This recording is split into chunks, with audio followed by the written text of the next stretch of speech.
নমস্কার বন্ধুরা, আমার চ্যানেল গল্পে নীলাঞ্জনাতে সকলকে স্বাগত জানাই। আজকের গল্প তাল নবমী, লিখেছেন বিভূতিভূষণ বন্দ্যোপাধ্যায়। গল্প পাঠ শুরু করার আগে ছোট্ট কয়েকটি কথা। যারা আমার চ্যানেলটি সাবস্ক্রাইব করেছেন তাদের সকলকে অসংখ্য ধন্যবাদ জানাই। যারা এখনও চ্যানেলটি সাবস্ক্রাইব করেননি তারা চ্যানেলটি সাবস্ক্রাইব করে পাশে থাকবেন। গল্প পাঠ ভালো লাগলে একটি লাইক দেবেন। শুরু করছি আজকের গল্প তাল নবমী। ঝমঝম বর্ষা, ভাদ্র মাসের দিন। আজ দিন 15 ধরে বর্ষা নেমেছে। তার আর বিরামও নেই, বিশ্রামও নেই। ক্ষুদিরাম ভট্টাচার্যের বাড়ি আজ 2 দিন হাঁড়ি চড়েনি। ক্ষুদিরাম সামান্য আয়ের গৃহস্থ। জমি জমার সামান্য কিছু আয় এবং 2-4 ঘর শিষ্য যজমানের বাড়ি ঘুরে ঘুরে কায় ক্লেশে সংসার চলে। এই ভীষণ বর্ষায় গ্রামের কত গৃহস্থের বাড়িতেই পুত্র কন্যা অনাহারে আছে। ক্ষুদিরাম তো গৃহস্থ মাত্র। যজমান বাড়ি থেকে যে কটি ধান এসেছিল তা ফুরিয়ে গিয়েছে।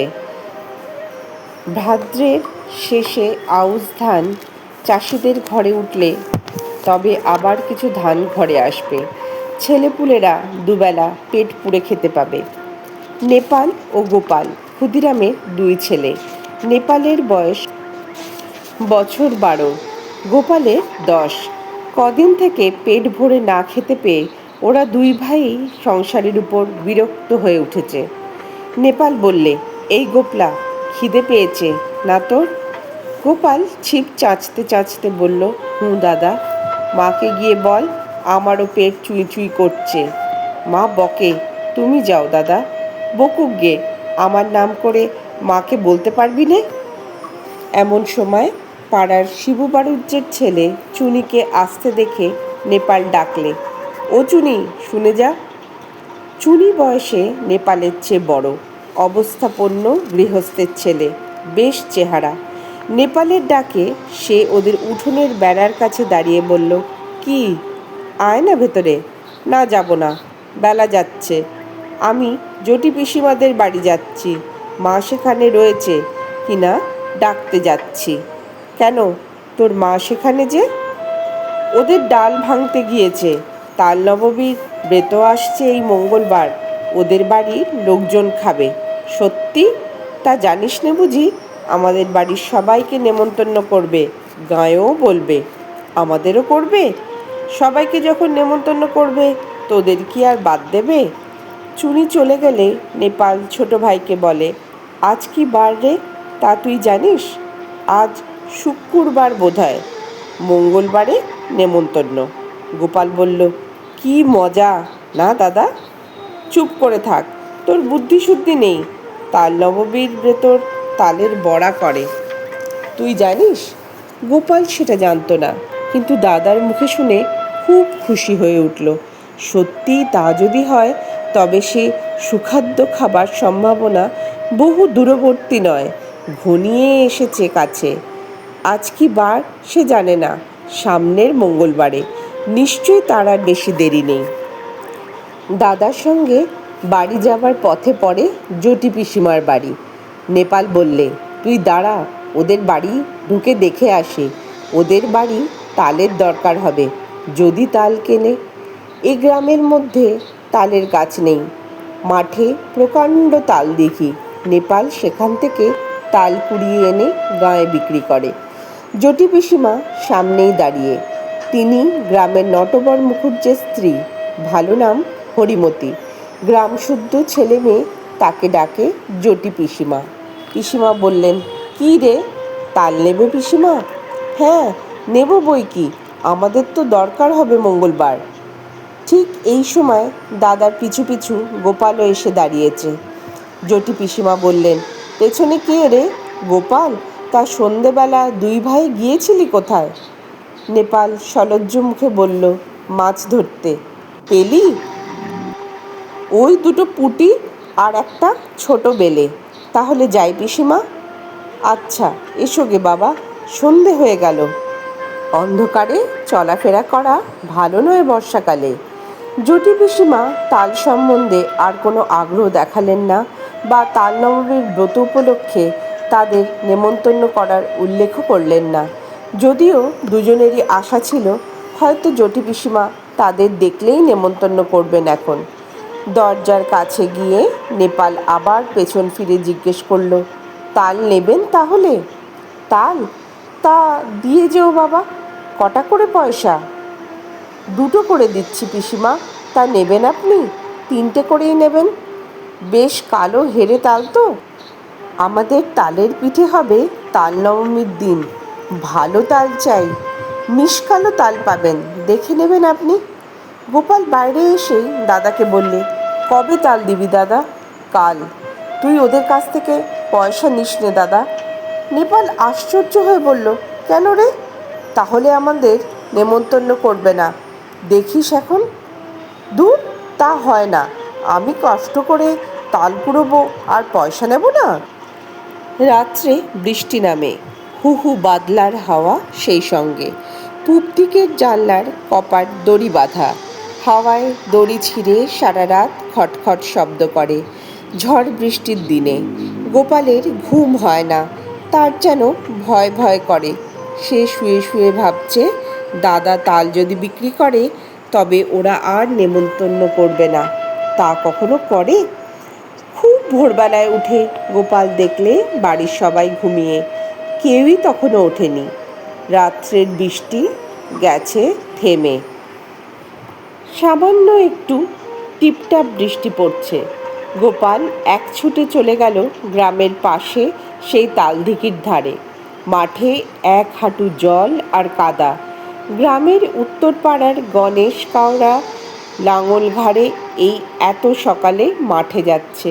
ওদের দেখে বললে, কি খোকা ঠাকুর, যাচ্ছ কোনে এত ভোরে? তাল কুড়ুতে দিঘির পাড়ে। বড্ড সাপের ভয় খোকা ঠাকুর, বর্ষাকালে ওখানে যেও না একা একা। গোপাল ভয়ে ভয়ে দিঘির তাল পুকুরের তালের বনে ঢুকে তাল খুঁজতে লাগলো। বড় আর কালো কুচকুচে একটা মাত্র তাল প্রায় জলের ধারে পড়ে।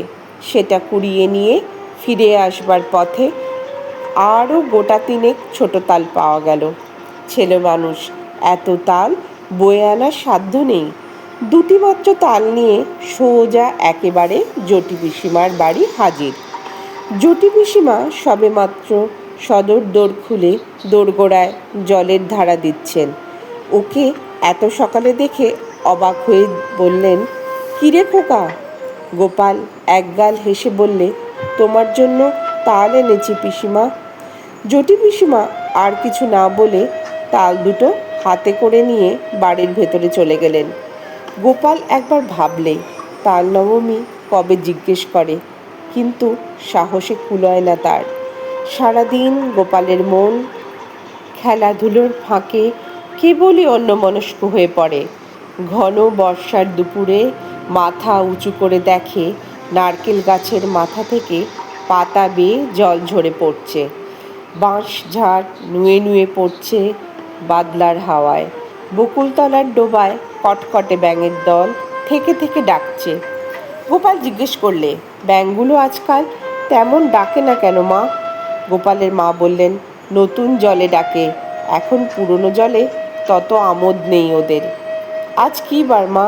সোমবার। কেন রে, বারের খোঁজে তোর কি দরকার? মঙ্গলবারে তাল নবমী না মা? তা হয়তো হবে, কি জানি বাপু, নিজের হাঁড়িতে চাল জোটে না, তাল নবমীর খোঁজে কি দরকার আমার? সারাদিন কেটে গেল। নেপাল বিকেলের দিকে জিজ্ঞেস করলে, জটি পিসিমার বাড়িতে তাল দিয়েছিলি আজ সকালে? কোথায় পেলি তুই? আমি তাল দিতে গেলে পিসিমা বললেন, গোপাল তাল দিয়ে গেছে, পয়সা নেয়নি। কেন দিতে গেলি তুই? একটা পয়সা হলে দুজনে মুড়ি কিনে খেতাম। ওরা নেমন্তন্ন করবে, দেখিস দাদা, কাল তো তাল নবমী। সে এমনিই নেমন্তন্ন করবে, পয়সা নিলেও করবে। তুই একটা বোকা। আচ্ছা দাদা, কাল তো মঙ্গলবার না? রাত্রে উত্তেজনায় গোপালের ঘুম হয় না। বাড়ির পাশের বড় বকুল গাছটায় জোনাকির ঝাঁক জ্বলছে। জানলা দিয়ে সেদিকে চেয়ে চেয়ে সে ভাবে, কাল সকালটা হলে হয়, কতক্ষণে যে রাত পোহাবে। জটি পিসিমা আদর করে ওকে বললেন খাওয়ানোর সময়, খোকা, কাঁকুড়ের ডালনা আর নিবি? মুগের ডাল বেশি করে মেখে নে। জটি পিসিমার বড় মেয়ে লাবণ্যদি একখানা থালায় গরম গরম তিল পিটুলি ভাজা এনে ওর সামনে ধরে হেসে বললেন, খোকা, কখানা নিবি তিল পিটুলি? বলেই লাবণ্যদি থালাখানা উপুড় করে তার পাতে ঢেলে দিলে। তারপর জটি পিসিমা আনলেন পায়েস আর তালের বড়া। হেসে বললেন, খোকা, যাই তাল কুড়িয়ে এনেছিলি তাই পায়েস হলো। খা খা, খুব খা, আজ যে তাল নবমী রে, কত কি চমৎকার ধরনের রাধা তরকারির গন্ধ বাতাসে, খেজুর গুড়ের পায়েসের সুগন্ধ বাতাসে। গোপালের মন খুশিতে ও আনন্দে ভরে উঠল। সে বসে বসে খাচ্ছে, কেবলই খাচ্ছে। সবারই খাওয়া শেষ, ও তবুও খেয়েই যাচ্ছে। লাবণ্যদি হেসে হেসে বলছে, আর নিবি তিলপিটুলি? ও গোপাল! হঠাৎ গোপাল চোখ চেয়ে দেখলে জানলার পাশে বর্ষার জলে ভেজা ঝোপঝাড়। তাদের সেই আতা গাছটা, সে শুয়ে আছে তাদের বাড়িতে। মার হাতের মৃদু ঠেলায় ঘুম ভেঙেছে। মা পাশে দাঁড়িয়ে বলছেন, ওট ওট, বেলা হয়েছে কত, মেঘ করে আছে তাই বোঝা যাচ্ছে না। বোকার মতো ফ্যাল ফ্যাল করে সে মায়ের মুখের দিকে চেয়ে রইল। আজ কী বার মা? মঙ্গলবার। তাও তো বটে, আজই তো তাল নবমী। ঘুমের মধ্যে ওসব কী হিজিবিজি স্বপ্ন সে দেখছিল। বেলা আরও বাড়ল। ঘন মেঘাচ্ছন্ন বর্ষার দিনে যদিও বোঝা গেল না বেলা কতটা হয়েছে। গোপাল দরজার সামনে একটা কাঠের গুঁড়ির উপর ঠাঁই দিয়ে বসে রইল। বৃষ্টি নেই একটুও। মেঘ, জমকালো আকাশ, বাদলের সজল হাওয়ায় গা শিরশির করে। গোপাল আশায় আশায় বসে রইল বটে, কিন্তু কই, পিসিমাদের বাড়ি থেকে তো কেউ তো নেমন্তন্ন করতে এলো না। অনেক বেলায় তাদের পাড়ার জগবন্ধু চক্রবর্তী তার ছেলে মেয়ে নিয়ে সামনের পথ দিয়ে কোথায় যেন চলেছেন। তাদের পেছনে রাখাল রায় ও তার ছেলে শানু, তার পেছনে কালীবর বাণুজ্যের বড় ছেলে পাঁচু আর ওপাড়ার হরেন। গোপাল ভাবলে, এরা যায় কোথায়? এ দলটি চলে যাবার কিছু পরে বুড়ো নবীন ভট্টাচার্য ও তার ছোট ভাই দিনু সঙ্গে এক পাল ছেলে মেয়ে নিয়ে চলেছে। দিনু ভট্টাচার্যের ছেলে কুড়ারাম ওকে দেখে বললে, এখানে বসে কেন রে, যাবি নে? গোপাল বলল, কোথায় যাচ্ছিস তোরা? জটি পিসিমাদের বাড়ি তাল নবমীর নেমন্তন্ন খেতে। করেনি তোদের? ওরা বেছে বেছে বলেছে কিনা সবাইকে তো বলেনি। গোপাল হঠাৎ রাগে অভিমানে যেন দিশাহারা হয়ে গেল। রেগে দাঁড়িয়ে উঠে বলল, কেন করবে না আমাদের নেমন্তন্ন? আমরা এর পরে যাব।